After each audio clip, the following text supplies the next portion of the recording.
કેમ છો મારા ભાઈઓ? તો તમારો ભાઈ આવ્યો છે એક નવો બ્લોગ લઈને. તો અત્યારે આપણે આજે ગોપીનાથજી જે કે આ ગાડીમાં નંબર પ્લેટ થોડી નીકળી ગઈ છે તો બેસાડવા માટે આ છે. અને આપણે કોન્ફિડન્સ થોડો આવે છે તો પબ્લિકમાં બ્લોગ કરે છે. પબ્લિકમાં એટલે રોડ પર જો કે ચારે બાજુ રોડ જ ચાલુ છે. આપણે પબ્લિકમાં બહુ કોન્ફિડન્સ લાવીએ કે બ્લોગ કરીએ અને પછી નવા વિડીયો બનાવ્યા અને બ્લોગ બનાવ્યા એમાં.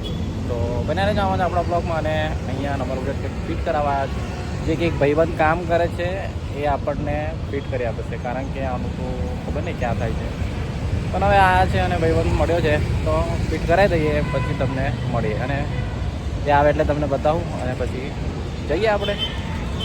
હા, તો બન્યા રહેજો આમાં જ આપણા બ્લોગ. તો ચલો આજે પાછા આપણે જરા ખંડેરા માર્કેટ જો કે સ્ટેમ્પ લેવાનો છે તો ત્યાં જઈને મળી આવે તમને.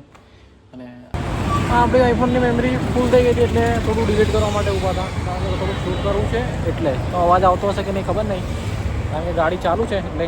તો મળીએ.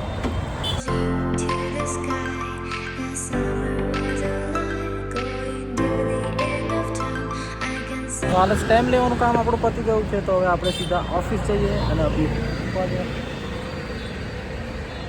પોલો ગ્રાઉન્ડ આગળ અને ધ્રુવ શુક્લાનો ફોન આવ્યો. સ્ટેમ્પનું કામ આપણું પતી ગયું છે તો હવે જઈએ સીધા ઓફિસ. સ્ટેમ્પ લઈ લીધા છે અને હવે નીકળી ગયા છે ત્યાં. તો મળી આવે સીધા ઓફિસ જઈને જ. બેકગ્રાઉન્ડમાં વાદળ કેટલા મસ્ત લાગે છે. ગમતા લાગે છે.